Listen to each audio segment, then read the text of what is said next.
नमस्ते साथीहरू, आज पनि जेएलपिटी N2 लेभलको ग्रामर लिएर आइसकेको छु म। ग्रामर रहेको छ हानमेन भन्ने ग्रामर रहेको छ। यो ग्रामर N2 N3 मा प्रयोग गरिने ग्रामर हो। यसको नेपाली अर्थ र सेन्टेन्सहरू बनाएर हेरौँ।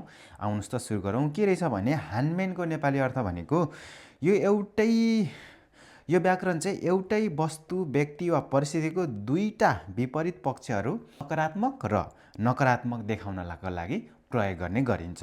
यदि कुनै कुराको एउटा राम्रो पक्ष छ भने त्यसको अर्को पाटो वा नराम्रो पक्ष पनि छ भन्ने बुझाउँछ, तर अर्कोतर्फको अर्थमा यसको प्रयोग हुन्छ।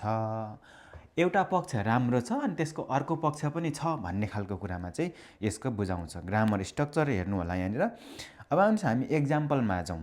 यहाँ एक्जाम्पलमा चाहिँ सहरको जीवनको बारेमा। अब के हुन्छ त सहरको जीवनको बारेमा? एक पक्ष राम्रो, अर्को पक्ष नराम्रो हुन्छ, हैन?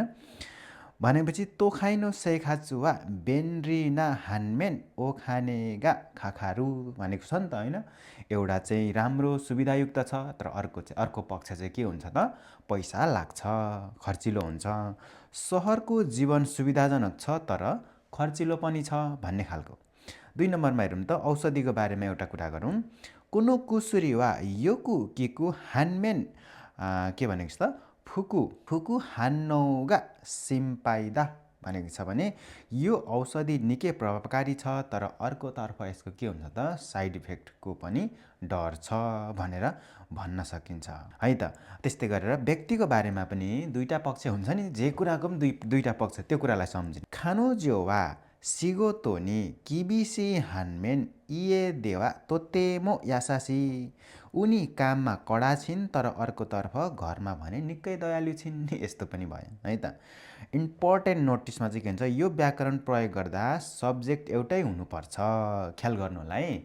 जस्तै व्यक्ति, त्यही एउटै व्यक्ति, औषधि त्यही एउटै औषधि, अनि यहाँ के पनि थियो त? सहरको जीवन, हैन? सहरको जीवन र गाउँको जीवनमा छुट्याउने होइन, सब्जेक्ट एउटै हुनुपर्छ। त्यसको एक पाटो र अर्को पाटो देखाउने काम गर्छ हानमेनले भन्ने कुरा बुझ्नु होला है। एकैसाथ दुईवटा फरक स्वभाव वा गुण, जस्तै राम्रो नराम्रो सँगै छन् भन्दा मात्र यसको प्रयोग गरिन्छ। तपाईमा राम्रो पनि छ नराम्रो पनि छ भन्दा प्रयोग गरिन्छ। अर्को व्यक्तिसँग तुलना गर्ने क्रम होइन यो, है त।